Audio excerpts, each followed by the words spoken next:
Desde los orígenes de la civilización, el peor enemigo del hombre ha sido el hombre. No se ha conocido epidemia o catástrofe natural que haya causado tanta ruina y muerte como la que nos hemos causado los hombres a nosotros mismos. Las guerras, las tiranías y las dictaduras son las cicatrices humanas más vergonzosas de la historia de la civilización. Venezuela, el país más rico de América Latina, vive una desconcertante transformación política y social a partir de 1992. Un carismático caudillo militar fue el protagonista de este tiempo. Yo dificulto que hoy en verdad haya en Venezuela una persona que se acueste con hambre. Nos hemos dejado entrampar en caracterizar a los sistemas políticos por lo que dice el caudillo. No debe haber pobreza en Venezuela. Y para ello yo sigo comprometiendo mi vida. Nunca he visto un país que colapse completamente. Colapse desde el punto de vista económico, colapse desde el punto de vista social, colapse desde el punto de vista político, colapse en las instituciones. Tenemos que llegar a cero miseria, a cero pobreza en los próximos años. No es fácil. Es haber arrasado a uno de los países más ricos del mundo. Los indicadores de salud. Bueno, vean ustedes los cambios, pues esto es lo nuevo. Esto es lo nuevo. Se coloca a Venezuela en el país con más inseguridad, con más homicidios, con más inflación. Somos la primera potencia petrolera de este mundo. Tenemos la reserva de petróleo más grande. En Venezuela hay petróleo para 200 años. El chavismo yo creo que es una colección fantástica de todos los errores de política económica que se han cometido en la historia. La economía debe ser enfocada con un objetivo central: satisfacer las necesidades de la sociedad, como queramos llamarlo.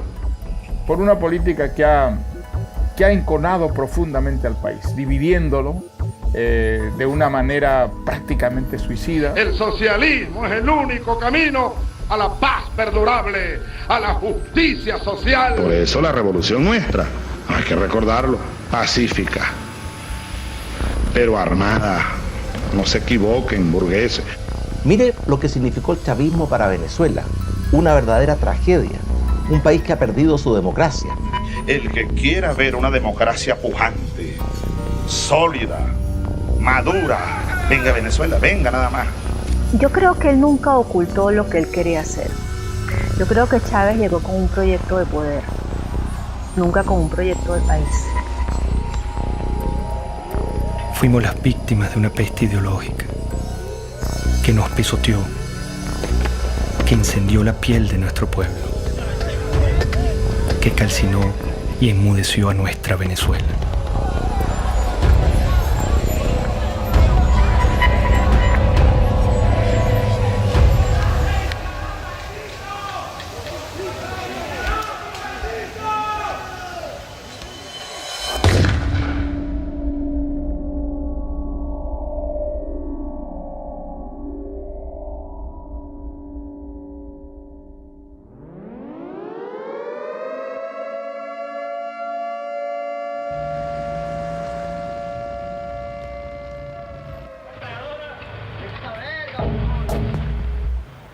Al filo de la medianoche del 4 de febrero de 1992, Venezuela era sorprendida con un sangriento golpe de Estado. Un grupo de militares intentó asesinar al presidente Carlos Andrés Pérez para hacerse del poder. La ira militar latinoamericana se volvía a pronunciar. Compañeros, lamentablemente, por ahora, los objetivos que nos planteamos no fueron logrados en la ciudad capital. Es decir, nosotros acá en Caracas no logramos controlar el poder. Ese no fue su primer discurso. Su verdadero discurso lo había pronunciado horas antes con una refriega de balas y de tanques. Aquel militar había disparado su delirio de poder sobre la cabeza de Venezuela. Había herido de muerte a la democracia. Bueno, Chávez representó un retroceso para Venezuela. Seguramente la democracia venezolana era imperfecta y necesitaba muchas reformas. Creo que cuando termine esta pesadilla que vive Venezuela, habrá una comprensión cabal del desastre que significó el golpe de Estado. El golpe irrumpe por las ansias personales. Ellos argumentaron que había un problema social y que ellos venían a hacer justicia. Chávez, desde que entró a la Academia Militar, prácticamente planeó la insurgencia, desde que era teniente. Y siendo teniente coronel, que había planificado eso durante por lo menos 15 años, usó su cátedra en la escuela militar para preparar e infiltrar. Eso fue un plan armado durante muchísimos años. Yo lo conocí a las 5 de la mañana del 4 de febrero del 92, que ingresé al Palacio de Miraflores con el presidente Carlos Andrés Pérez y vi que todavía estaban limpiando la sangre en el piso de la entrada de la oficina del oficial que Chávez mandó a matar a Carlos Andrés Pérez. Atacaron con bazucas para tratar de matar a la esposa del presidente de Venezuela, a sus hijas y a sus nietos. Si él hubiera triunfado en el golpe, hubiera fusilado a Carlos Andrés Pérez y hubiera fusilado a su familia. Para él, la muerte ajena es un instrumento de lucha política.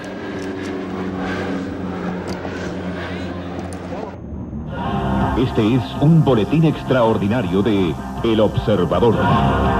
Ustedes pueden observar en este momento cuando uno de los aviones Bronco intenta lanzar cohetes exactamente en este momento está cayendo uno de los cohetes cerca del Palacio.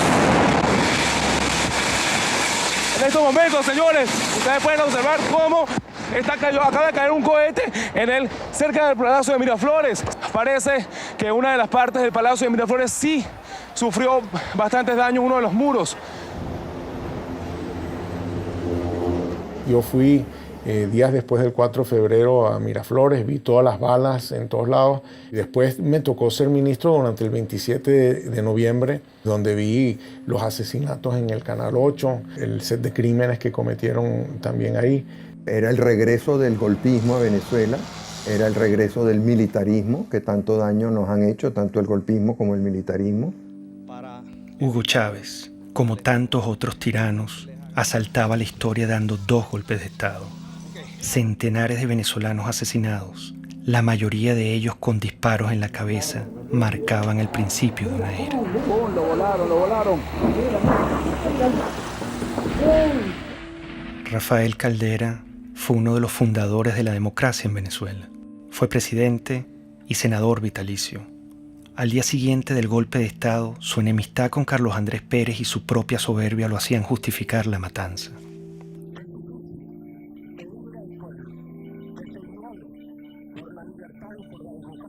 Su ambición de poder le daría un rol protagónico en el ascenso de Hugo Chávez. Irresponsablemente llegó a decir: debo confesar que el 4 de febrero Chávez me causó una excelente impresión como se la causó a todo el mundo. Aquellos segundos que usó Chávez en la televisión presentaron un hombre equilibrado, sensato. Lo cierto es que Hugo Chávez acababa de asesinar a centenares de venezolanos.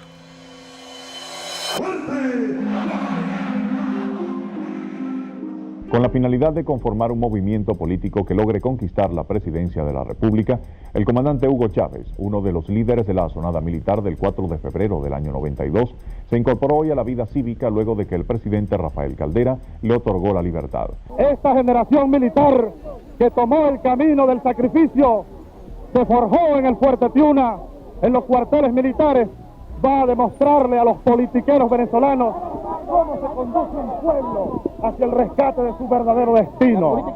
Le dieron un sobreseguimiento a los golpistas y ni un solo venezolano le levantó su voz. Eso es un indicador de que no sabíamos lo que era la democracia. Las democracias se defienden con uñas y dientes. El movimiento bolivariano revolucionario 200 va a la calle, a la carga, a tomar el poder político en Venezuela.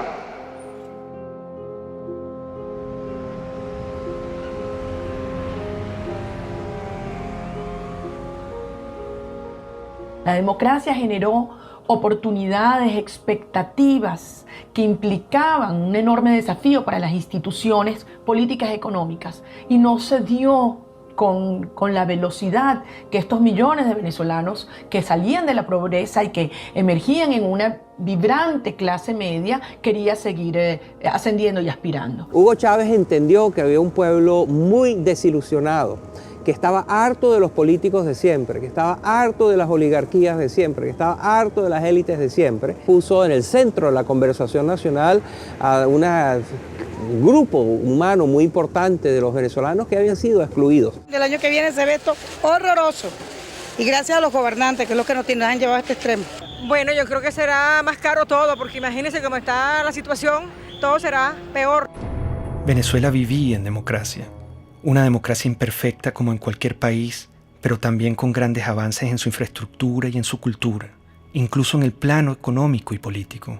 El problema que sacudía a Venezuela era de otra índole. El problema era moral. Empieza la declinación de la corrupción, el centralismo, la incompetencia, las élites que miraban desde atrás y querían obviamente servirse del gobierno, pero no querían servir en el gobierno. En mi opinión, fueron los empresarios venezolanos, fueron los medios de comunicación venezolanos y fue la cúpula política venezolana la que trajo a Chávez. Había un hartazgo con la clase política, había un hartazgo con los partidos principales, había un hartazgo con la dirigencia. Bueno, yo creo que el año próximo va a ser un poco difícil, puesto que la perspectiva que nos está dando el gobierno es porque vamos a tener que apretarnos más el cinturón de lo que tenemos. Venezuela padeció momentos críticos de corrupción en el pasado. Quedó una tierra fértil para que llegara un Mesías. Chávez logró comunicarse directamente con el pueblo venezolano. Chávez es el hombre que realmente nos va a ayudar a llevar la democracia como tiene que ser. Que es el hombre que estamos esperando para que transforme nuestra patria. Las grandes causas que traen a Chávez son las mismas que en todos estos regímenes. Y es que la democracia, que siempre, en casi todos los casos, tiene una presencia previa. La República del Weimar precede a Hitler, el presidencialismo italiano precede a Mussolini. Sí, hay una presencia, una democracia previa. Esa democracia previa no lleva el liberalismo, el individualismo a todos los rincones del país. La clase política no había entendido que la democracia hay que alimentarla, hay que cultivarla, hay que cuidarla permanentemente. Comenzó a decaer. Esos 40 años de democracia fueron los primeros y los únicos 40 años en los que Venezuela estuvo gobernada por civiles. Un sistema democrático que logró una serie de avances de éxito para la población venezolana, pero en sus últimos años, yo diría en sus últimos 10, 15 años, empezó un debilitamiento. Y un debilitamiento que yo lo puedo identificar cuando empiezan los procesos de reelección presidencial. Eso castró el futuro y la modernización de la democracia al truncar las nuevas generaciones que pudieran ascender a dirigir las distintas organizaciones políticas. La gente se cansó.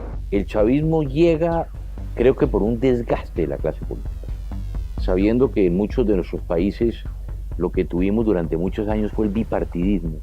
Lo cual llevó a la gente en muchos países a buscar una solución distinta, un outsider, como decimos esto.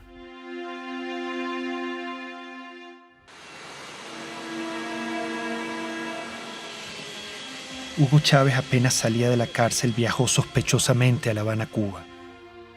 Fue recibido con honores de jefe de Estado por Fidel Castro. Ahora, nuestro homenajeado de esta noche, el comandante Hugo Chávez. Cuba es un bastión de la dignidad latinoamericana y como tal hay que verla y como tal hay que seguirla y como tal hay que alimentarla. Y lo hizo. Prometió extender la mano al proyecto revolucionario de Castro y usar el petróleo de Venezuela como recurso político de expansión ideológica.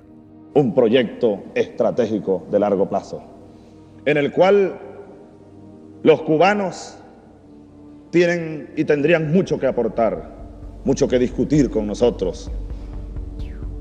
Es un proyecto de un horizonte de 20 a 40 años. Un inmenso abrazo bolivariano para todos ustedes.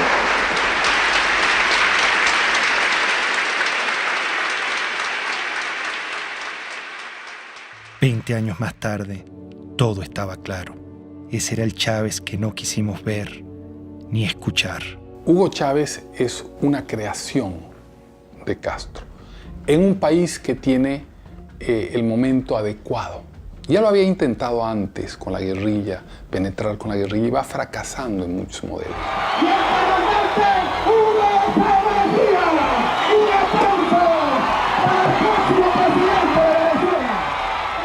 Llegó a Venezuela y se lanzó a la presidencia de la República. Recorría el país en su Volkswagen rojo para mostrar que venía del pueblo. Los venezolanos pronto olvidaron al militar asesino. Con su magnetismo y carisma, engañó intencionalmente al país. ¡Qué grande es el pueblo de Venezuela! Nos hemos dejado entrampar en caracterizar a los sistemas políticos por lo que dice el caudillo y no por los resultados reales. Para defender un pueblo masacrado, expropiado, mancillado y humillado por esas cúpulas políticas que expropiaron el derecho a la vida. Lo que hubo es una retórica que ilusionó a mucha gente en favor de los pobres, en favor de la igualdad. El populismo de Chávez es embelezador, sabe enamorar a la ciudadanía. Cuando Chávez se vuelve candidato presidencial, bueno, entonces él dice que él es un tipo muy moderado, que él no es socialista, que él no es comunista, que él no va a cerrar ningún medio de comunicación. Yo no soy socialista, no, yo creo que ya el mundo de hoy, la América Latina que viene, requiere un salto adelante. ¿Para usted Cuba es una dictadura o no es una dictadura? Sí, es una dictadura. Lo que Chávez proponía no era una cosa militar, él proponía una cosa democrática, un modelo basado en la tercera vía de Blair. Aquí hay un modelo de transición de 5 líneas. Yo te la dejo y espero pues las críticas y los aportes. Esa no es la tercera vía, esa es la vía venezolana. Pero la referencia de tercera vía es porque estamos buscando una economía humanista y un sistema político que sea democrático verdaderamente, que atienda al ser humano, Granier, que sea humanista, decimos. El presidente Carlos Andrés Pérez, a quien Chávez paradójicamente intentó asesinar en su golpe de Estado, advirtió la calamidad que se avecinaba. ¿Cuál es la tragedia que usted avisora si gana Chávez? Bueno, una dictadura. Y nosotros sabemos lo que es una dictadura. Aquí no hay ley, aquí no habrá derecho de expresión, aquí las cárceles se abrirán para quienes no estén de acuerdo con ese gobierno, no se le permitirá a nadie disentir, y todos los problemas que hoy vemos y que queremos acabar, los problemas de corrupción, los problemas del poder judicial, todos se harán más graves aún. Hugo Chávez Frías, 2.794.062 votos, 56.23%. Excelente, excelente, porque es la recuperación de los valores, es la recuperación de la dignidad también de la patria. Bueno, feliz, contento por el triunfo de nuestro comandante para que mejore nuestro país. Todo se ha consumado. Chávez. El militar traidor y asesino llegó al poder. ¿Cómo lo permitimos? ¿Estábamos tan mal como sociedad? ¿Qué nos pasó?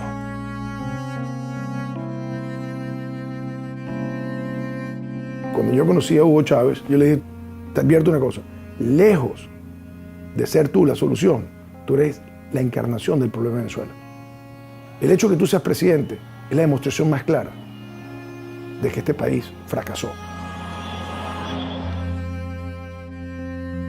Yo no creía que pudiera tener éxito. Lo que oía del propósito, el propio juramento de la Constitución, me parecía de un adanismo esencialista muy peligroso. Te lo juro sobre esta moribunda Constitución, impulsaré las transformaciones democráticas necesarias para que la República Nueva tenga una carta magna adecuada a los nuevos tiempos, lo juro. Yo he sido siempre reformista, entonces todos los liquidacionistas me parecen que son ahistóricos, que van en contra de la historia, que crean lo que Malraux decía, revoluciones que son un día de fuego y 50 años de humo. Chávez se encuentra con una nación rota, malherida y rabiosa, presa fácil para un caudillo populista. Yo creo que Chávez era un personaje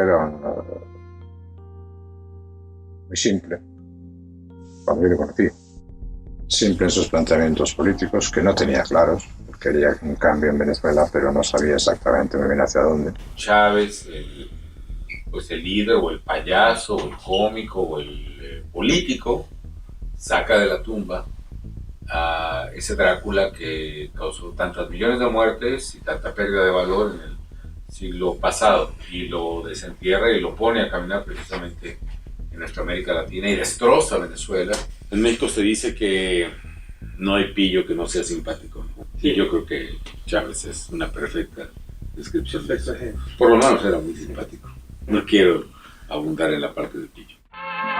Siempre lo que quiero y mis palabras es la ley.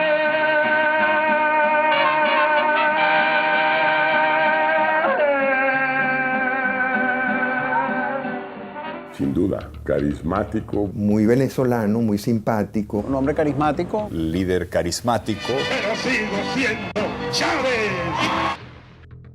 Es que los hombres carismáticos son muy peligrosos. Los hombres carismáticos han sido los grandes dictadores del mundo. La gente se conecta emocionalmente, no racionalmente, con ese personaje.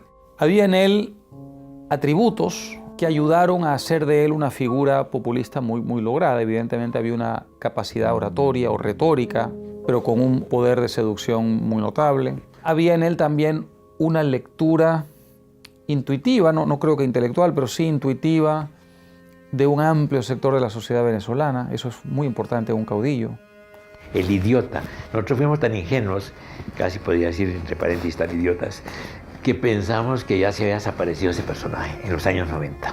El idiota, con toda su mitología, con todo lo que...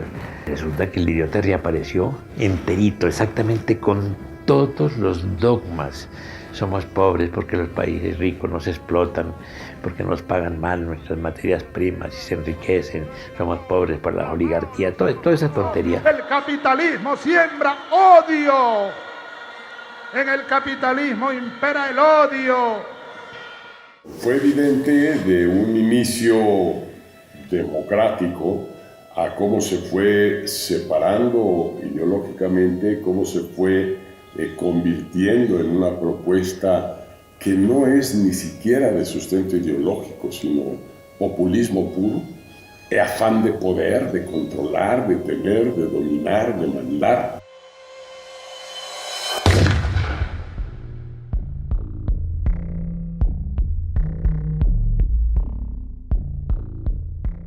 Menos mal que surgió en su momento y a tiempo la Revolución China.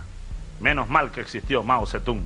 Al chavismo lo define muy bien la necrofilia ideológica, que es una manera que yo estoy utilizando para describir este amor apasionado por ideas muertas, por ideas que han sido probadas en un país una y otra vez y han fracasado, ideas que han sido probadas en otros países y también fracasan, y sin embargo las abrazan y las adoran y las tratan de seguir impulsando a pesar de que tenemos toda la información de que no funciona. El chavismo es el rescate de unas ideas mezcladas en una ensalada anacrónica que pasan por el marxismo, por las teorías de Engels, por el libro rojo de Mao, el verde de Gaddafi, Simón Bolívar, todo mezclado.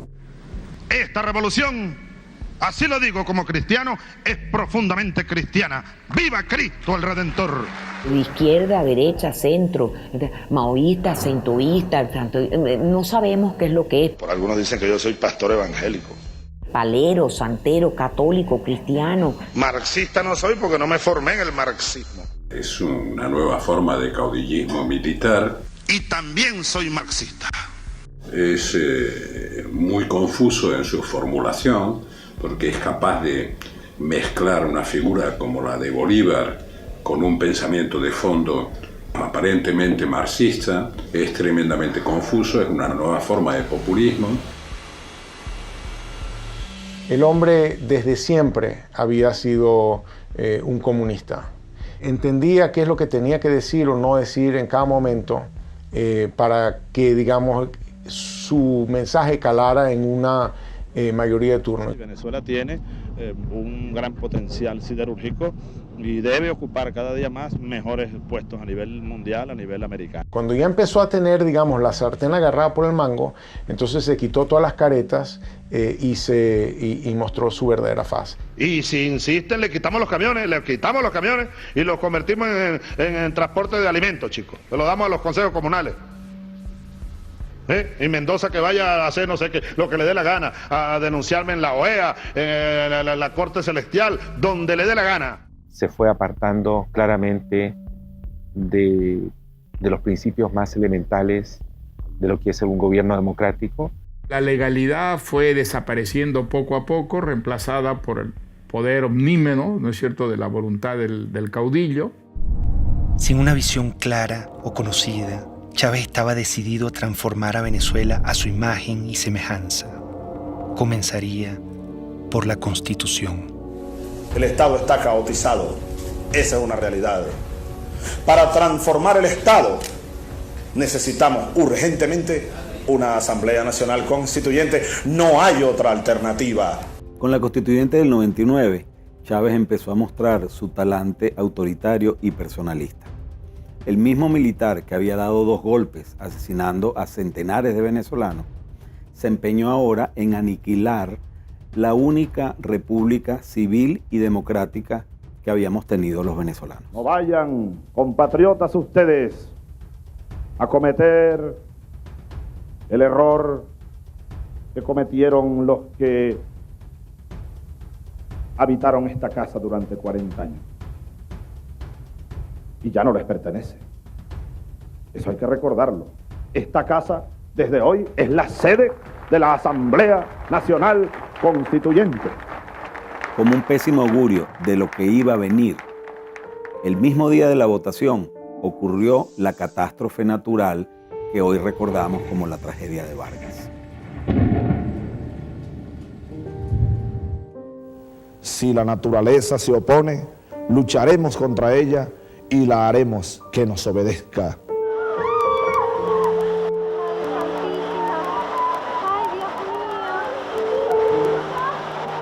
Ha nacido la República Bolivariana de Venezuela.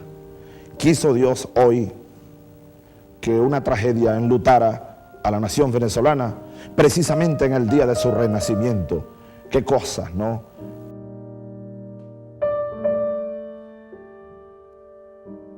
El drama que se vive en el estado Vargas es definitivamente inarrable. No se conoce las personas que perdieron la vida en esta implacable tragedia natural. El drama no finalizaba. Chávez rechazó la ayuda humanitaria ofrecida por los Estados Unidos y profundizó el horror y la tragedia. Vargas era un bastión desde el punto de vista geográfico, geopolítico, porque es la entrada del país, es el puerto, es el aeropuerto. Y si se sembraba una recuperación por la vía estadounidense, pues yo iba a ser la imagen más notoria de lo que implicaba la recuperación de Vargas.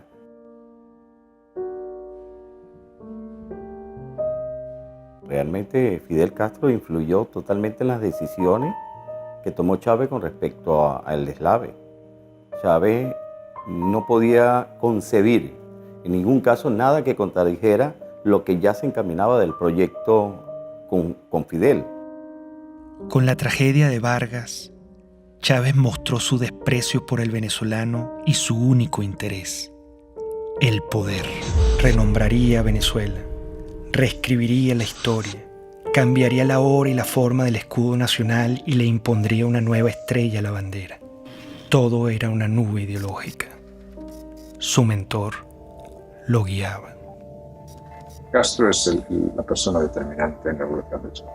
Castro vio que Chávez le daba al castrismo y a Cuba la gran oportunidad soñada. Es decir, lo que no logró el castrismo mandando a Che Guevara a invadir y a conquistar militarmente Venezuela, la idea histórica que siempre ha tenido el castrismo de que Venezuela debía ser un territorio dominado por el castrismo, en todo caso como fuente de suministro de petróleo, y fundamentalmente como punto de expansión para sus políticas en América, se halló Chávez.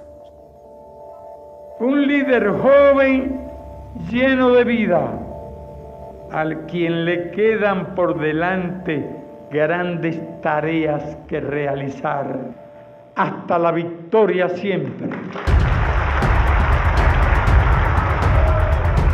Y ahí Fidel lo agarra, lo seduce y le vende la idea del socialismo y de lo que él había aprendido de los soviéticos, que era la construcción de un Estado autoritario, totalitario, basado en las premisas de la Unión Soviética. ¡Viva el comunismo! ¡Здравствует коммунизм! ¡Patria o muerte! ¡Родина или смерть! ¡Мы победим!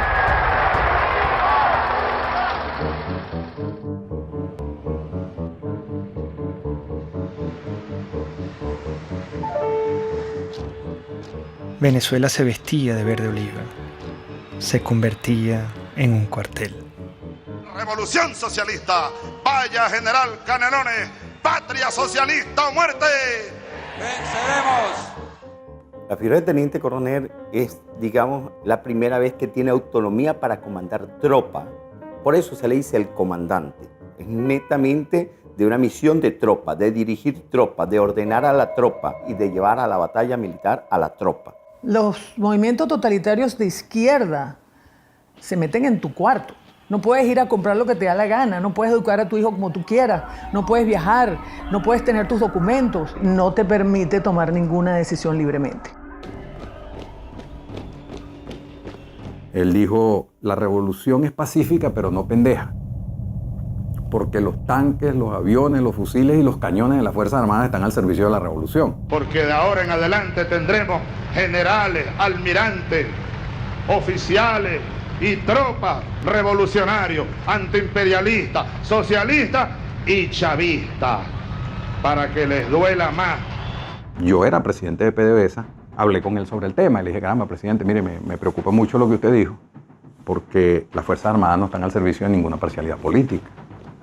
Las Fuerzas Armadas están al servicio de la República y la revolución es una parcialidad política. Ellos no entienden que al definir la Fuerza Armada como chavista le están atribuyendo una parcialidad política a un grupo que es armado de toda la sociedad venezolana. O sea, nosotros tenemos partidos políticos en Venezuela y un partido político que está armado con el ejército. Chávez gastaría miles de millones de dólares en armamento militar. Si tomamos en cuenta que desde 1830 las armas venezolanas solo han sido usadas contra venezolanos, el peligro era inminente.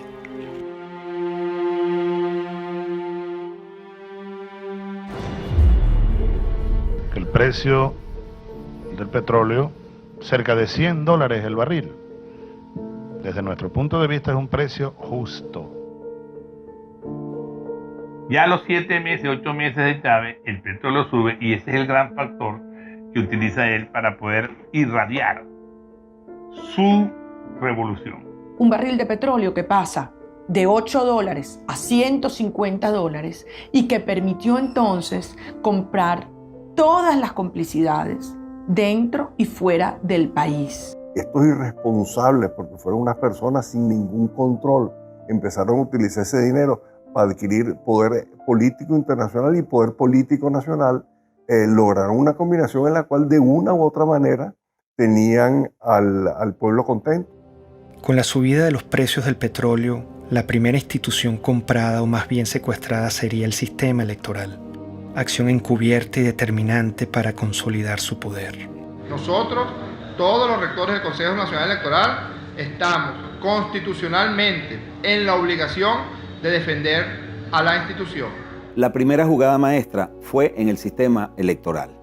Pusieron al frente del Consejo Electoral a Jorge Rodríguez, un psiquiatra experto en manipulación de masas y en manipulación de la verdad.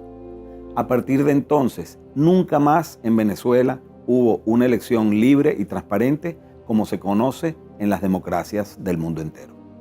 Un gobierno que llegó al poder también por las urnas, con elecciones, y luego también siguió celebrando algunas elecciones, se hizo reelegir, pero donde evidentemente existía un control y una concentración de poder muy fuerte. Chávez y el chavismo y todo el poder cubano ya desde el principio empiezan a construir el fraude. Consejo Nacional Electoral de Venezuela niega la posibilidad de realizar un reconteo de votos. La presidenta del organismo, Tibisay Lucena, anunció que escrutar las papeletas sería regresar al sistema electoral manual del pasado. Primero reclamamos que Tibisay Lucena vaya presa porque hizo fraude. El fraude fue genial. La forma como lo armaron fue genial. Y la razón por la que era imposible detectar era porque el fraude no fue hecho generalizado, sino puntual. Cada mesa tenía una forma de hacer el fraude en esa mesa. Uno no puede esperar nada de un régimen que lo controla todo y poner tus esperanzas en lo electoral.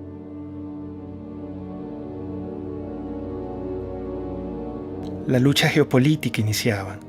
Chávez intenta adueñarse de la Compañía de Petróleos de Venezuela, PDVSA. Necesita su dinero para consolidar su poder. Esa élite de PDVSA ha pasado la línea. Entonces yo anuncio lo siguiente. Anuncio la destitución, despido de las siguientes personas. El 11 y 12 de abril del año 2002 fue consecuencia de su intento de radicalización al mandar 50 leyes que nadie había discutido, al confrontar la autonomía de Petróleos de Venezuela, al radicalizar su posición con respecto a lo que era un equilibrio político en el cual, digamos, la gente pensaba que habían ciertas normas de convivencia. Yo no tengo problema de rasparlos a toditos si a toditos hubiera que rasparlo. Ante el autoritarismo chavista, la gente no se quedó tranquila. El 11 de abril, Chávez había pretendido tomar control arbitrariamente de PDVSA para concretar su proyecto hegemónico latinoamericano. Frente a esto, millones de venezolanos salieron a las calles a protestar como nunca antes se había visto en la historia de Venezuela. Que prosigamos pacíficamente nuestra marcha a solicitar la renuncia del presidente de la República. El canal 2 se llama, como todos sabemos, Radio Caracas Televisión. El canal 4 se llama Venevisión. Y el canal 10 se llama Televen. Esos tres canales están en este momento fuera del aire. ¿Hasta cuándo? No sé.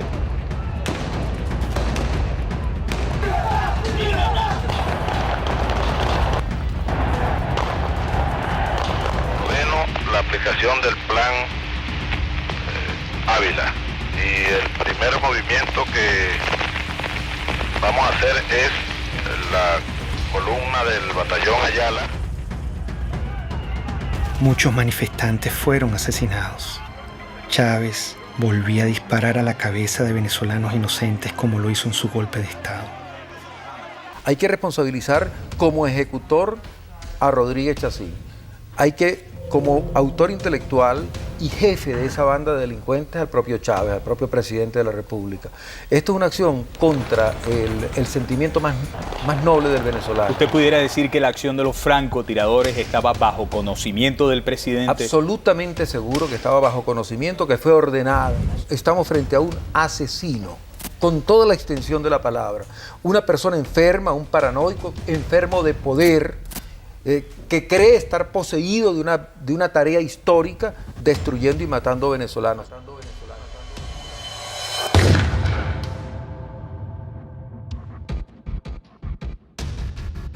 La certeza de que el país estaba encaminado hacia los peores pasos posibles me llegó el 11 de abril de 2002, porque era un país en el que el odio, el resentimiento y la violencia se habían enseñoreado ya, y se habían enseñoreado desde el poder contra la ciudadanía. Y esto va sobre todo a los empresarios nacionales, los productores nacionales. Algunos andan metiéndoles miedo que si yo les voy a quitar la tierra que tienen, las vaquitas que tienen, no les vamos a quitar nada, les vamos a dar.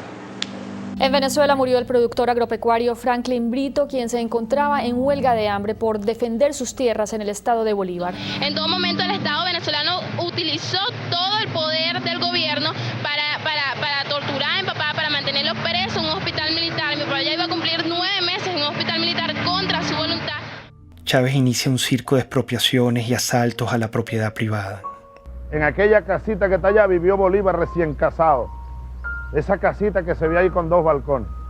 Y ahí lo que están en unos negocios, exprópiese. Él expropia y no produce y además quiebra a los que están produciendo. Si tratan de parar la producción, les expropio todas las plantas de procesamiento de arroz. Se las expropio, no tengo problema. No crean que les voy a pagar con dinero contante insonante. Si Chávez sobrevolaba en helicóptero una zona agrícola y Chávez se asomaba a la ventana y decía, ¿de quién son esas tierras que están ahí? Están bien buenas esas tierras. Bueno, al día siguiente esas tierras estaban expropiadas. Entonces ahora yo les digo, yo estoy interesado en comprar y vamos a nacionalizar el Banco de Venezuela. Empieza a hacerse el estado de la banca, de seguros, de industrias, sobre todo industrias de alimentos. Las va destruyendo y deja al pueblo de Venezuela sin comida, con el cuento de que el empresario es un hereje, que no tiene virtudes. O sea, vuelve a un discurso muy, muy antiguo, maniqueo, de buenos y malos. Que están explotando a la clase media sobre todo, porque ellos, los privados, casi no construyen viviendas para el pueblo. No, ellos siempre hacen es viviendas de alto costo para la clase media y la exprimen a la clase media, la exprimen. Cuando yo veo que Hugo Chávez Frías dice que comenzaría el proceso de expropiación, ya lo habían hecho con algunas empresas, y que había que atacar la empresa privada, y dije, ay, ¿qué es esto? Cambió el rumbo totalmente, pero el Hugo Chávez del 2000, del 98, ese no era el Hugo Chávez Frías, y ahí están todos millones de venezolanos, creímos en una esperanza. Esa esperanza se sepultó porque yo lo viví en carne propia. El daño económico que se le ha causado a la sociedad venezolana, que podría ser hoy día uno de los países más prósperos del mundo, después de haber tenido el boom de los precios del petróleo. Y sin embargo es un país que está arruinado, con un crecimiento negativo gigantesco, con desabastecimiento, con pobreza, con angustia, con desesperanza. Frente al atropello, una mujer lo encaró. Por favor. ¿Cómo puede usted hablar de que respeta al sector privado en Venezuela cuando se ha dedicado a expropiar, que es robar? Este es el momento de darle respuestas al país, a las más de 180.000 madres y mujeres que en estos 13 años han perdido a sus hijos, a sus esposos, a sus padres, y a los cuales no se les ha hecho justicia. Esto es lo que yo hablé desde el fondo de mi alma, del corazón, del estómago. Yo estaba hablando por eso, por las más de 100.000 mujeres que han perdido un ser querido y que nunca le han ni siquiera pedido perdón o dado el pésame, de las amas de casa que ya se peleaban por un litro de leche. Es lo peor que ha pasado porque antes uno no estaba así. Uno tiene que hacer cola para comprar pañales, para comprar leche, para comprar comida. Uno aguanta hambre, pero como uno le dice a un bebé que no puede comer, todo se va en comida.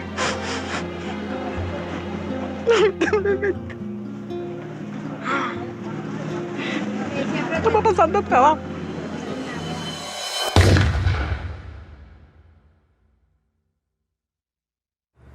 Esta gente todo lo que ha hecho es irracional. Si hubieran tenido algún economista sensato que les hubiera dicho, esto no se puede hacer. El trueque. Y al final todos salimos ganando. ¿Saben cómo se llama eso? Socialismo. No, aquí no estamos produciendo para ganar dinero.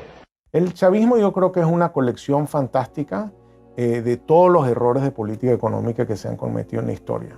En los libros de texto están llenos de cosas que el mundo ya ha aprendido a no hacer.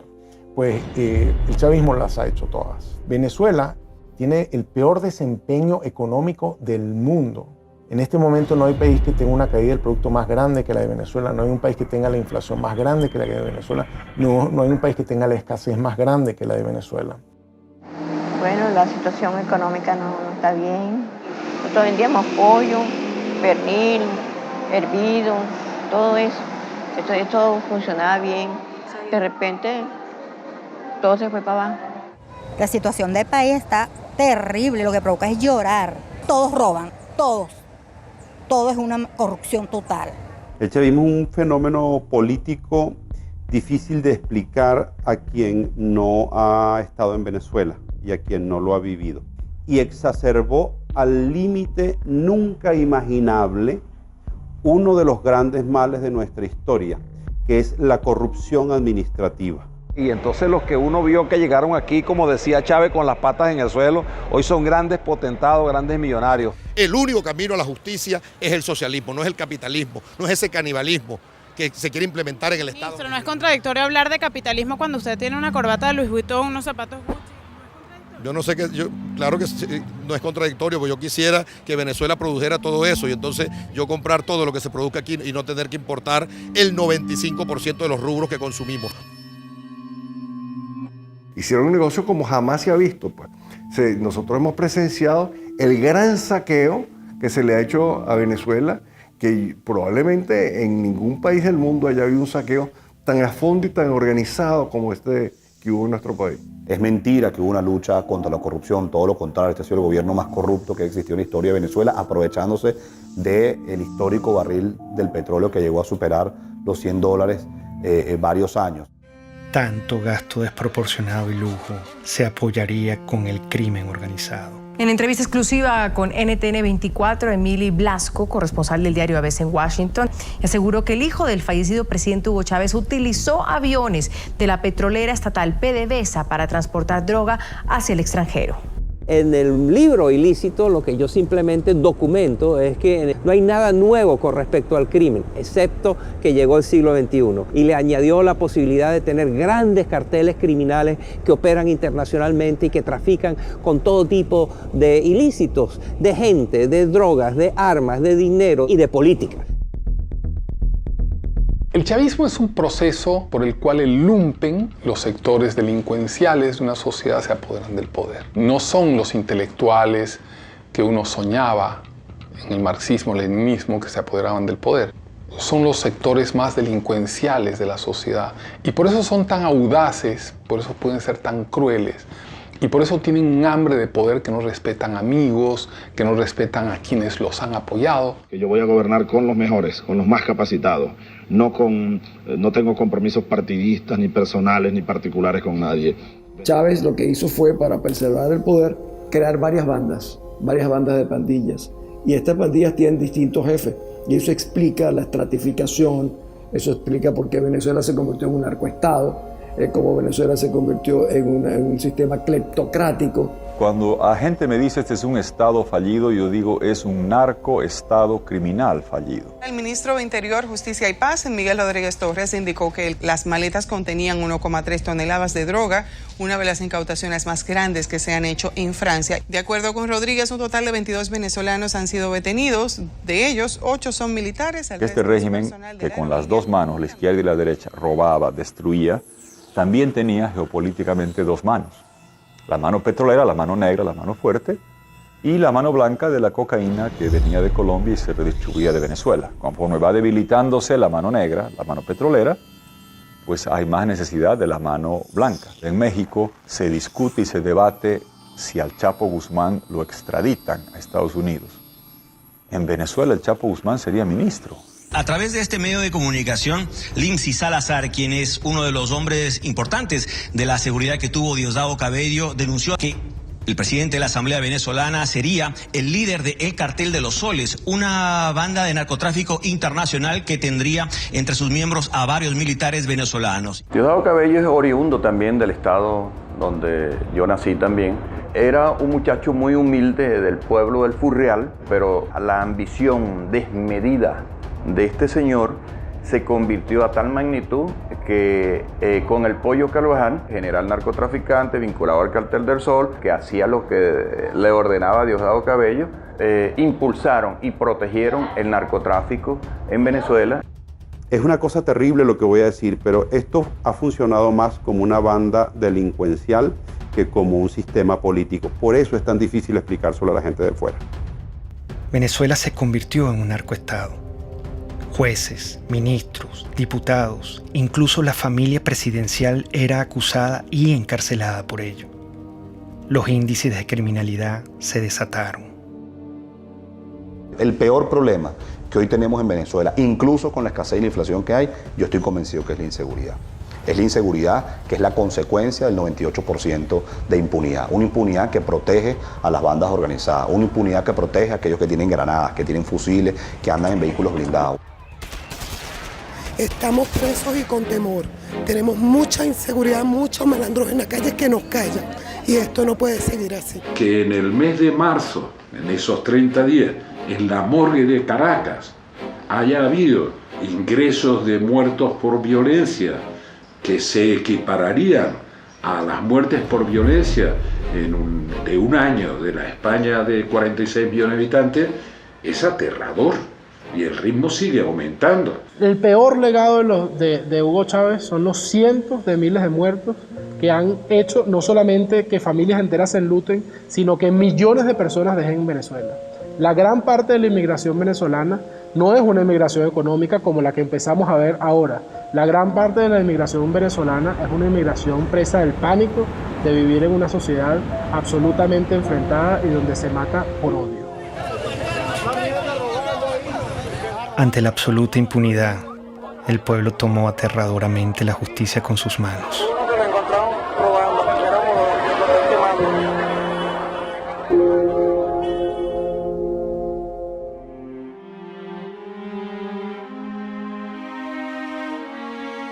En la lógica totalitaria no existen argumentos, existen posiciones e intereses. Y está la revolución y lo que le conviene a la revolución, y están los enemigos de la revolución y lo que le conviene a los enemigos de la revolución.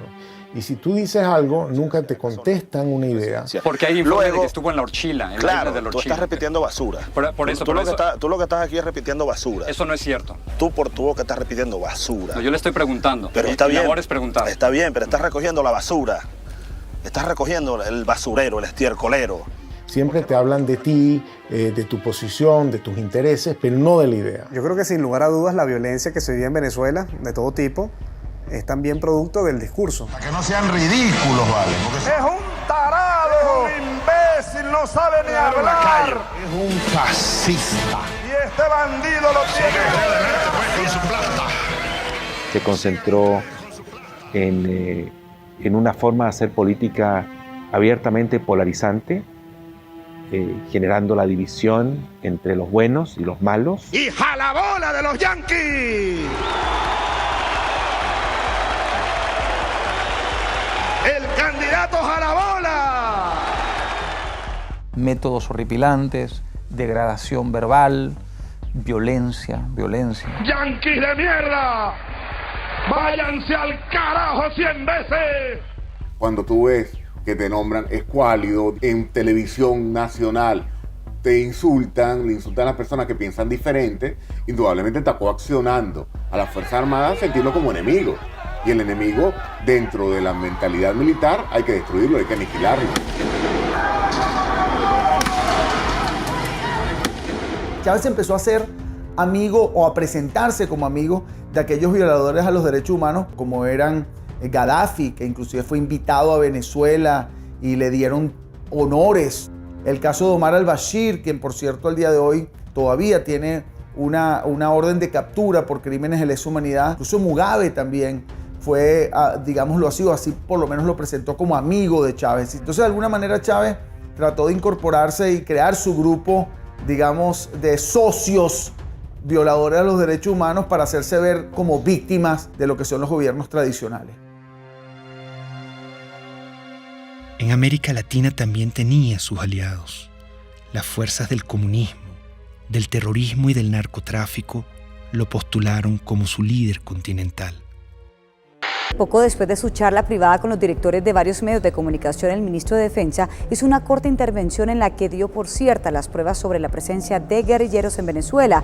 Lo que dice Manuel Marulanda a Chávez en uno de los párrafos que reza así es lo siguiente: nosotros, es decir las FARC, siempre estaremos atentos en caso de agresión gringa a aportar con nuestros modestos conocimientos en defensa de la revolución bolivariana de Venezuela.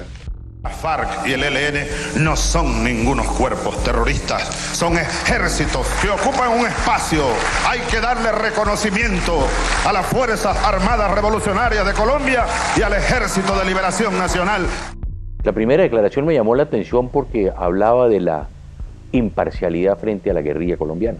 Y yo le llamé la atención, le dije, presidente Chávez, usted está llegando a un país en que hay democracia, hay instituciones. Por lo tanto, usted como presidente de una hermana república como de Venezuela no puede hablar de imparcialidad. Pero él mantenía ese discurso. A veces cuando yo hablaba con mi canciller y hablábamos con otros presidentes, creíamos que era un poco, esa es la inexperiencia de Chávez. Y yo creo que todo estaba absolutamente calculado.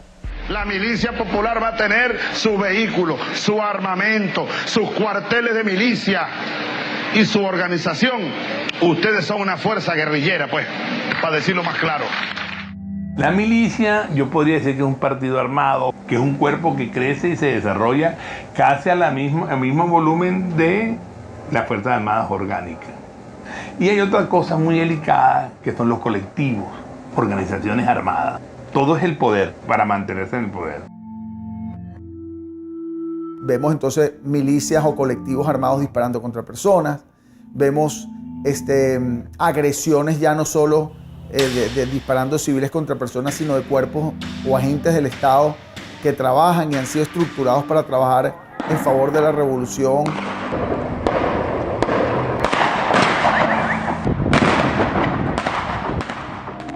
Se dispuso a controlar hasta la última conciencia. No quería críticas. La libertad de expresión también debía ser pisoteada.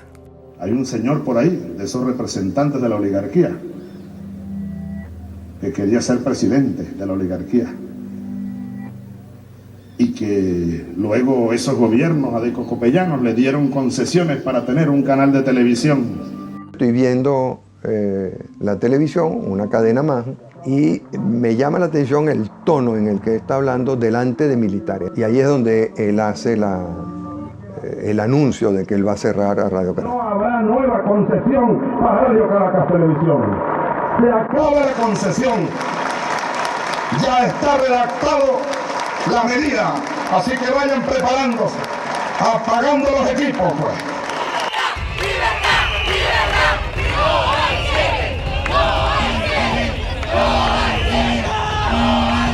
La idea no es el cierre de los canales de comunicación, es más apertura, la fuerza de las ideas y el apoyo a la democracia del pluralismo. Pero no nos van a cerrar la conciencia y nos van a cerrar el corazón.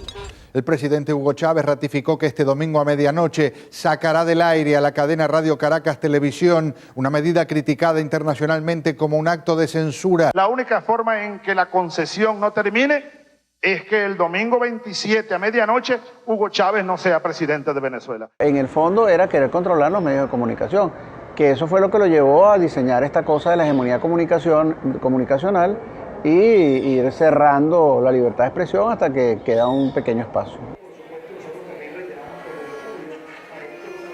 Yo una vez leí que los jóvenes hacen política desde la indignación, ¿no? Yo creo que lo que nos motivó en el 2007 fue la indignación. Es como que vimos que se metieron en nuestra casa, te apagaron la televisión, ese momento fue muy dramático cuando se acabó la señal, fue algo que se metió en la vida de uno, no era tanto si Chávez era popular o no, sino que era ilegal y era inmoral y estaba malo y era inaceptable que decidieran por ti. No podemos ser ajenos a lo que pasa en el país, no podemos vivir en un cuadrito, libertad de expresión y estamos en la calle. Me motivó a mí en 2007, o lo que me llevó a dar un paso al frente para colocarme en la vanguardia, fue especialmente la libertad de expresión y muy específicamente el cierre de RCTV.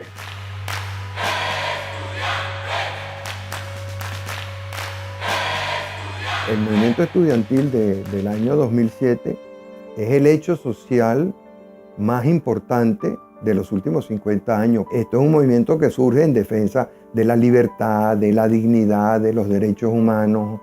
Y lo que ellos están diciéndole al país y a Chávez, en cierta forma, es: no, señor, tú eres mi pasado. No me gusta este presente y voy a pelear por un mejor futuro. Soñamos con un país donde podamos ser tomados en cuenta sin tener que estar uniformados. Eso fue un punto de quiebre, porque los estudiantes salimos de las aulas a la calle.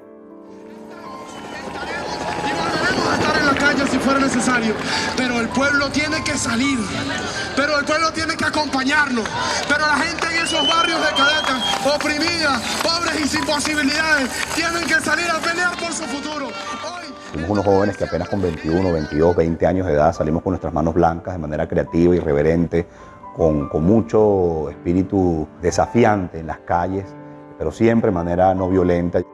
Y le demostramos al mundo, y hoy lo podemos ver en perspectiva, que la reserva más importante que tiene Venezuela era la reserva moral de los estudiantes.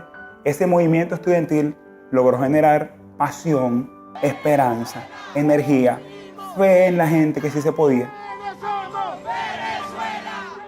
Pese al surgimiento del movimiento estudiantil, Chávez siguió su proyecto hegemónico. Decidió transformar la Constitución para poder eternizarse en el poder y convertir a Venezuela en un comunismo a la cubana. Hugo Chávez en el año 2007 lanzó una reforma constitucional que no planteaba sino la destrucción del Estado liberal venezolano. Aceptamos el reto electoral, organizar a millones de venezolanos, defender esos votos y ganar. La única forma que ese día, que la noche del 2 de diciembre, no estuviéramos dispuestos a respetar, a hacer respetar la voluntad popular, era que nos mataran. Por eso el gobierno se echó para atrás y no se robó la elección del 2007. La opción del no, 4.504.354 con un 50.70%.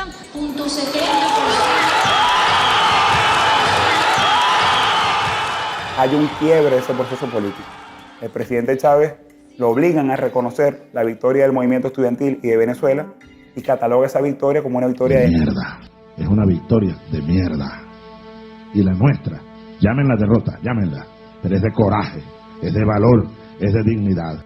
Ese movimiento estudiantil le originó nada más y nada menos que la única derrota que tuvo Hugo Chávez, la única derrota que se llevó a la tumba el 2 de diciembre de 2007, cuando se frenó la reforma constitucional. Creo que es allí donde empieza la debacle de Hugo Chávez y que culmina, por supuesto, en lo que hoy tenemos, que es el desastre absoluto. La derrota frente al movimiento estudiantil radicalizó sus políticas de persecución contra la oposición. Convirtió en enemigo a todo aquel que no se le doblegaba. Y yo lo acuso ante el pueblo y ante el mundo por golpista y por fascista. Tú te das cuenta de que en el patrón hay sistematicidad que empieza por la estigmatización criminal, la señalización de una persona como un criminal. Compadre, vamos a ver quién va preso primero, desgraciado, si tú o yo. Hasta su eventual encarcelación, su persecución y su neutralización a través del uso del sistema judicial. Tenemos el caso emblemático de María Lourdes Afiuni, una persona que por ser juez y por cumplir con sus funciones fue individualizada como enemigo expresamente por el presidente Hugo Chávez Frías. Entonces habrá que meterle pena máxima a esta jueza y a los que hagan eso, 30 años de prisión. Eso crea un efecto intimidatorio de escalada, un efecto dominó ante todos los jueces, porque ningún juez pues hoy día en Venezuela va a tomar una decisión contraria al gobierno porque sabe que va a ir preso y además en el caso de la jueza Afiuni hasta abusada sexualmente. El poder se estaba empezando a servir, estaba empezando a utilizar a las autoridades del sistema judicial, a las autoridades del sistema penal, a las policías, a la fiscalía, como armas de persecución por motivos políticos. Fechas en las que se han producido cerca de 4.000 detenciones, arrestos o privaciones arbitrarias de la libertad de fundamentalmente jóvenes por protestar contra el poder. Ese pobre muchacho no estaba haciendo nada. Ha pasado con los médicos, los farmacéutas, la religión judía, los hebreos también han sido perseguidos. Aprovecho para condenar de nuevo, desde el fondo de mi alma y de mis vísceras, al Estado de Israel. ¡Maldito seas, Estado de Israel! La Iglesia Católica. Si quiere, hágalo, señor cardenal, para que usted termine. Se siguen reuniendo. Preso. Preso con sotana y todo. No hay nadie en Venezuela en este momento, al día de hoy, que no puede decir que de una u otra manera no ha sido víctima de alguna forma o alguna modalidad de persecución por parte del gobierno.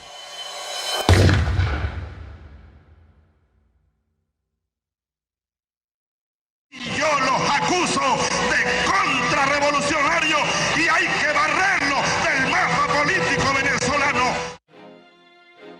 A mí me acusaban de todo lo que le acusaban. Pueden acusar a una persona contra el gobierno, conspiración, asociación para delinquir, terrorismo, financiamiento al terrorismo. Tú estás allí simple y llanamente porque piensas diferente. Simple porque te conviertes en una amenaza. Y al convertirte en una amenaza eres su enemigo. Y al convertirse en su enemigo te tienen que aniquilar, bien sea moralmente o hasta físicamente. Esta lucha, hermanas y hermanos, es por todo el pueblo de Venezuela, que hoy está sufriendo cola, está sufriendo escasez. Los jóvenes no tienen empleo, no tienen futuro por un modelo equivocado. Leopoldo es un servidor público que ama lo que hace, que es servir a la gente. Hoy está encerrado precisamente por eso, porque es bueno. Este gobierno lo que ha hecho es perseguir y dividir a los buenos. Persiguen lo que funciona, dañan lo que funciona, lo que es el verdadero venezolano. Primera autoridad civil es Antonio Ledesma en Caracas. Y se presenten 120 y tantos hombres que el modo como se llevan a Antonio Ledesma es para hacer una película. El ejercicio del terror como mecanismo de poder. ¿Por qué está Leopoldo López preso? ¿Por qué está preso Antonio Ledesma? ¿Por qué? Porque el mensaje que transmite la revolución es muy claro. El líder político que ordene una movilización de calle, no importa lo que sea, va preso. Que la comunidad internacional se pronuncia diciendo que eso es inconstitucional, que viola los derechos humanos. Está bien, ¿cuál es el problema? Esa es parte de la receta definida. Si te tienes que quedar aislado, te quedas aislado. ¿Cuál es el problema? Doy la orden de una vez, señor ministro de Defensa, ministro de Interior y los jefes de la policía. Me le echan gas del bueno y me lo meten preso.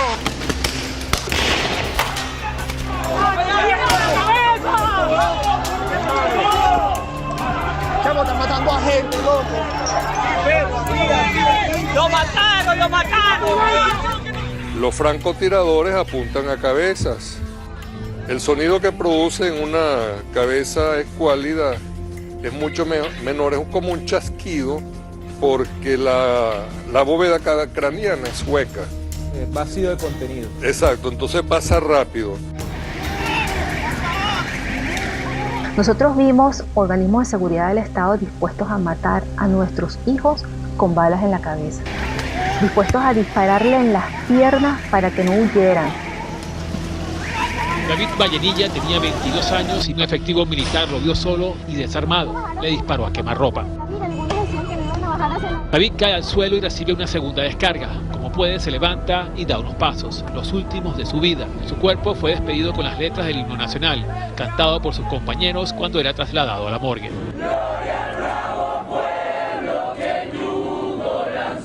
Es la segunda muerte de un manifestante que es asesinado por militares delante de cámaras de televisión en menos de una semana.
En la conmemoración de nuestra independencia, intentaron asesinarnos. Intentaron acabar con la vida de parlamentarios electos por el voto popular. Unos golpes no son nada en comparación a los casi 100 jóvenes que han asesinado esta dictadura en Venezuela. Nosotros los diputados, si exigimos sacrificio, debemos estar dispuestos al sacrificio. Sí, los golpes nos duelen, pero no es más allá del dolor que sentimos cada vez que vemos que se nos deshace el país. La tortura ha sido en Venezuela sistemática porque Hugo Chávez hizo un guión con sus organismos de seguridad del Estado que todos siguieron los mismos funcionarios, los mismos métodos para lograr lo mismo, que es el control social, para castigar al disidente, para causarle más daño. No solamente estás preso, sino que además te torturo. Y bueno, los nuevos métodos de tortura, que son las torturas blancas, ¿no? Que se implementan en la llamada tumba.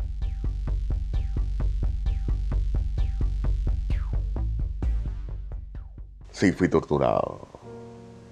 Sí, fui torturado en un lugar que te roba tu identidad.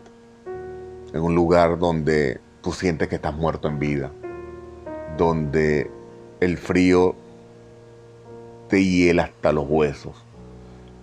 Donde tú ves una pared blanca 24 horas al día.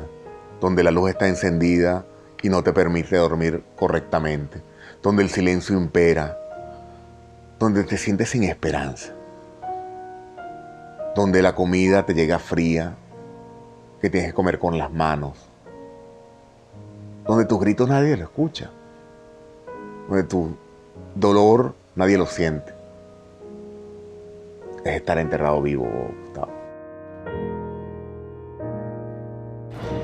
Independientemente de los precios del petróleo, el gobierno garantiza al pueblo venezolano todos los recursos necesarios para lo que resta del año y continuar impulsando el desarrollo integral, el desarrollo económico.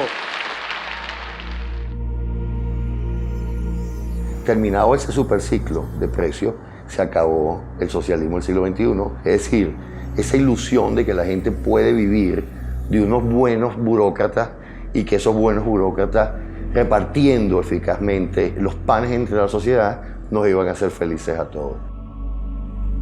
Pónganme el precio del petróleo, pónganmelo a cero y Venezuela no entra en crisis.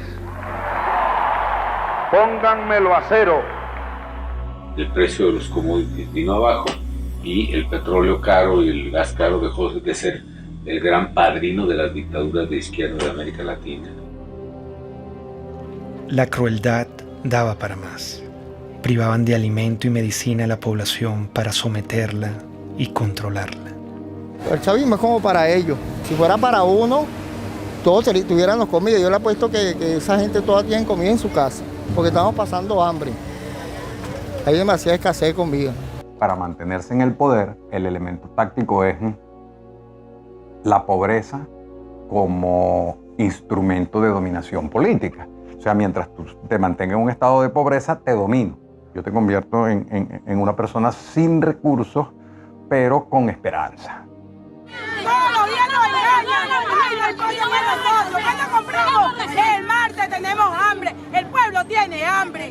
El primer problema para los más desfavorecidos es saber si, estando desde las 5 de la mañana en una cola, van a encontrar algo. Por tanto, es alimentación básica, medicamentos inmediatamente necesarios para la enfermedad de cualquier familiar. Es fuerte, pues es fuerte. Sobre todo eso lo de la comida. A veces me toca salir por ahí, en casa, pido un plato de comida para mi hijo. A veces, muchas veces mío se te encuentra sin comer. A veces para medianoche, mamá mía, no tengo nada que darle. Que es una política, sin la menor duda, dirigida a reducir a una parte de la población a una situación de crisis humanitaria extraordinaria, que es el tema de la falta de alimentos, medicinas, equipos, etcétera, que podemos analizar. Largas colas y humillación marcaban al pueblo para que pudiera acceder a migajas de comida. Estamos cansados, chamo, de hacer cola, estamos cansados de esta mariquera todos los días. Los viejos, los jóvenes, mira, los bebés en pijama, ¿qué es esa vaina? En Venezuela se han importado alimentos para alimentar a 3 países del tamaño de nuestro país. A la canciller Rodríguez, que es una mentirosa, que le damos comida a 3 naciones. Si no hay comida para Venezuela, ¿cómo le vamos a dar a 3 naciones? Si un venezolano va a una farmacia hoy, 90% de escasez en medicamentos para la atención, 99% de escasez para medicamentos neurológicos para el Parkinson y las convulsiones, 70% de escasez en analgésicos y antipiréticos, 80% de escasez en antibióticos. Yo como médico jamás he visto una biopsia que diga usted tiene cáncer de derecha, usted tiene cáncer de izquierda. Son enfermedades a las cuales hay que darle atención, a las cuales el Estado está en obligación de atender y hoy lamentablemente no lo está haciendo, no está sucediendo. El problema de la salud venezolana no fue de plata, plata hubo. Se robaron todos los dólares y la gente se muere porque no hay medicinas y se muere porque no hay comida. ¿Dónde está eso? Se lo robaron. Es la impotencia de ver cómo la gente a mi alrededor se está muriendo por hambre, por falta de medicina, por oxígeno en un hospital. 18 años que un régimen, porque esto no lo puedo llamar yo gobierno, destrozó el país. Se olvidó del pueblo y se olvidó que ese pueblo los puso en el poder y se olvidó que ese pueblo tiene necesidades.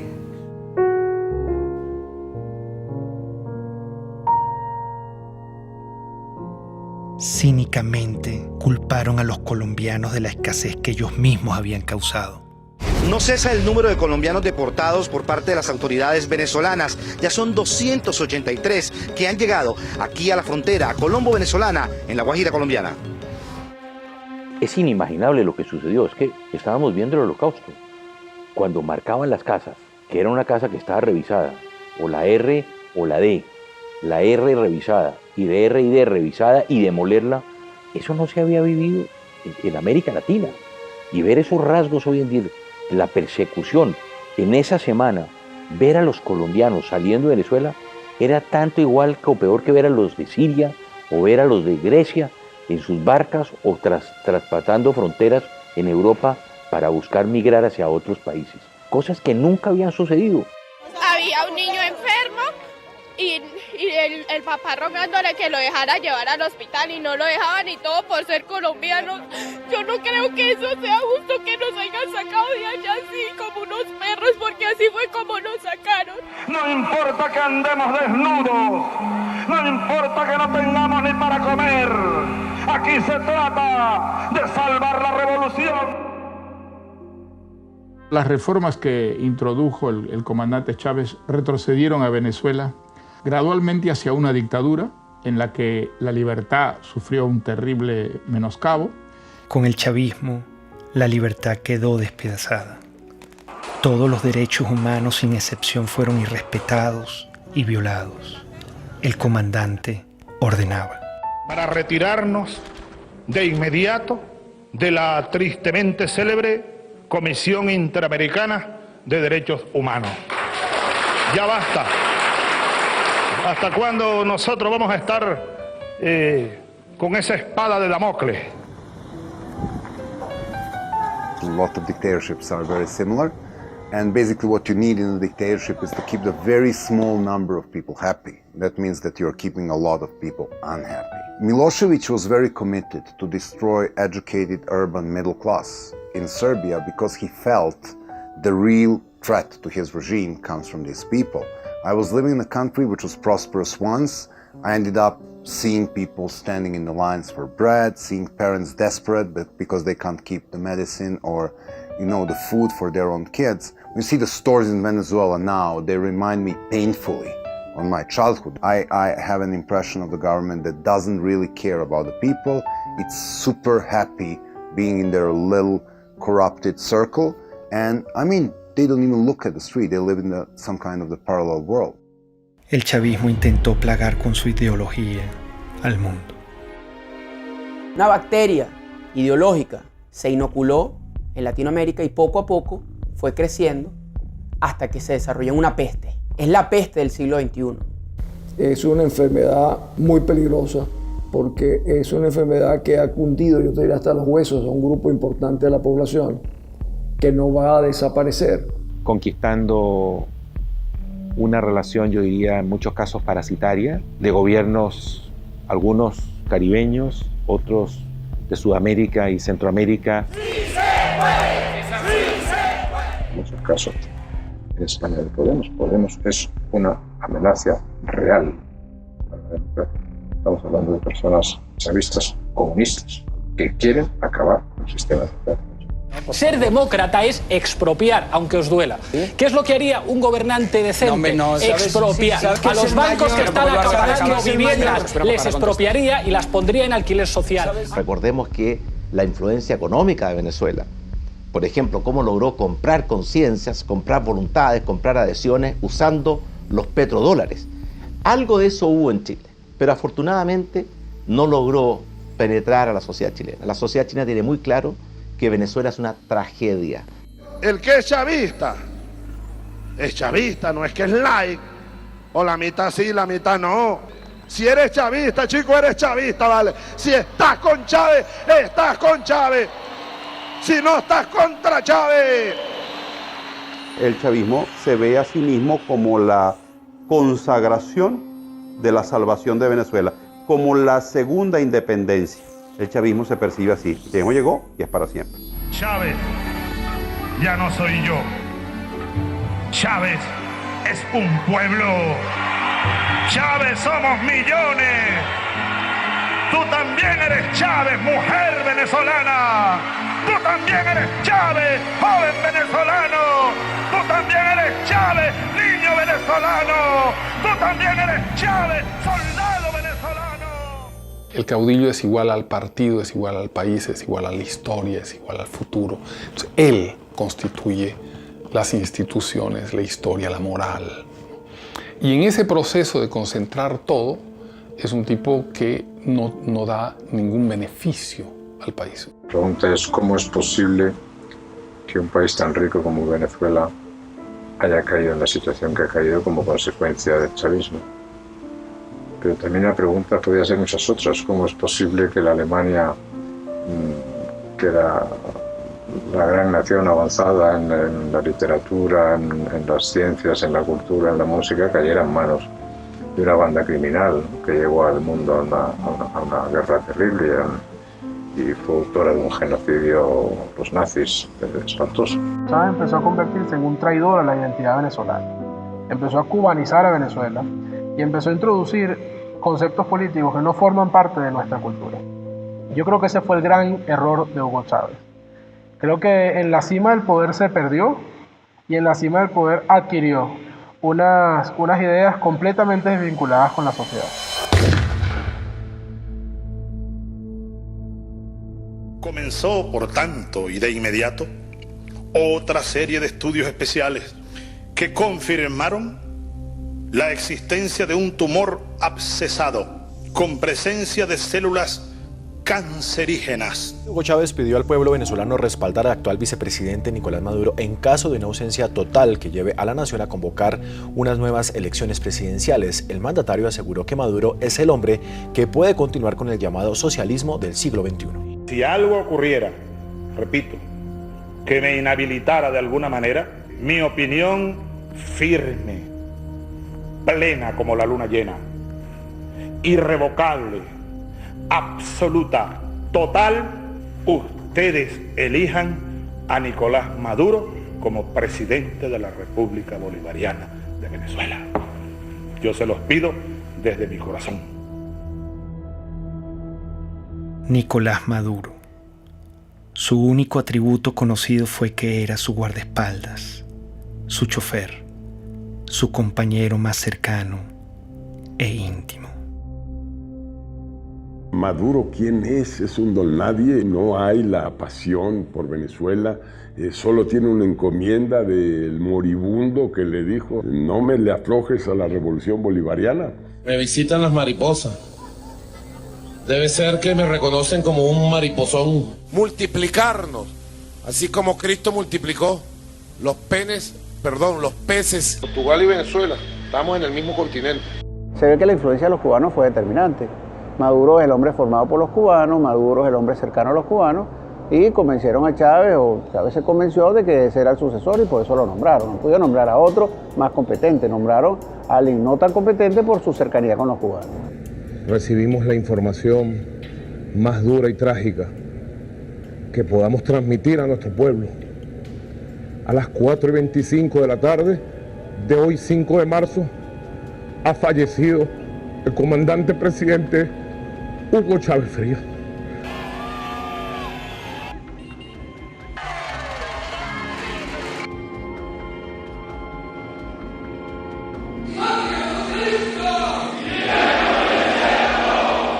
vaya en paz. Aquí nosotros seguiremos su misión.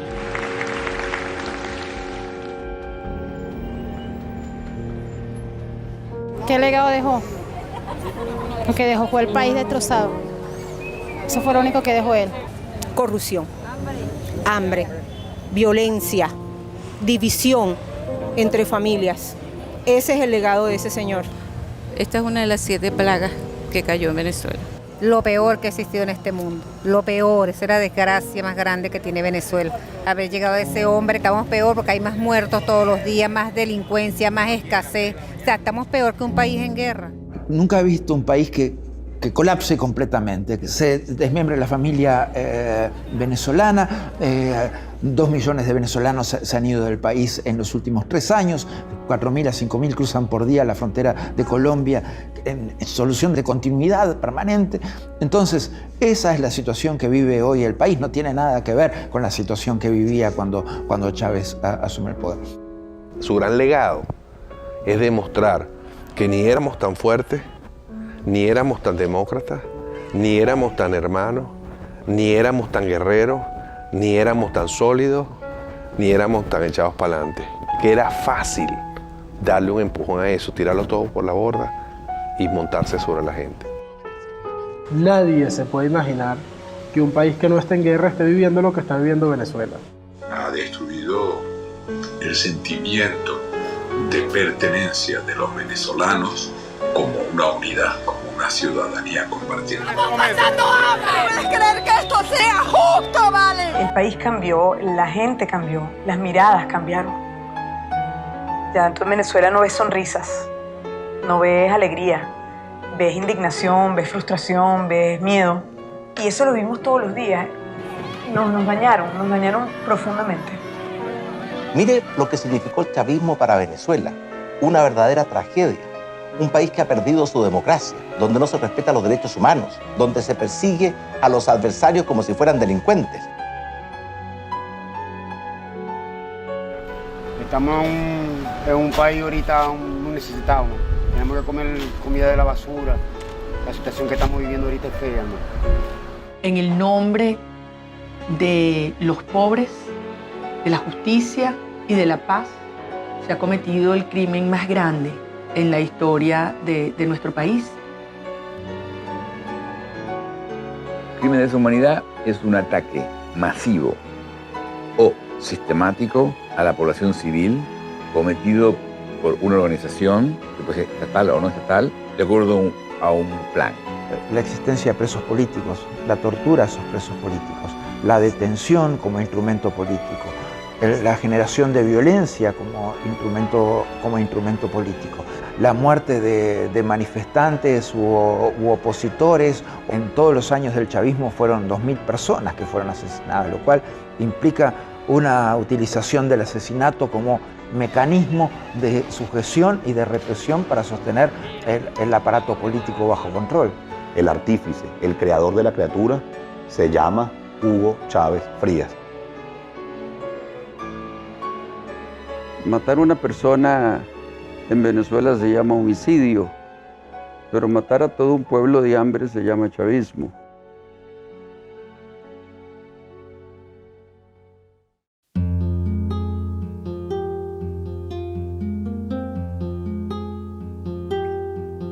La única forma de inmunidad que existe contra la peste chavista es la conciencia.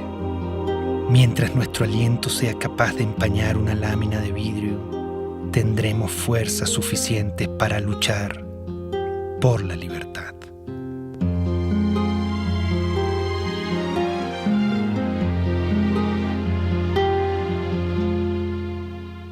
El pensamiento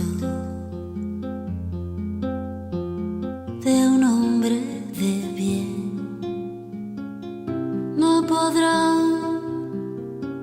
nunca encarcelar. Es luz, es luz, es luz en la oscuridad.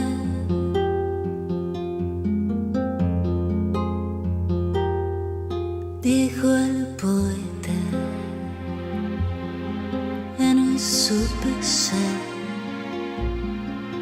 que el destino es la libertad. Bala en el pecho, balas por detrás, bala en la frente, balas al andar, pero nuestro destino es la libertad, la libertad.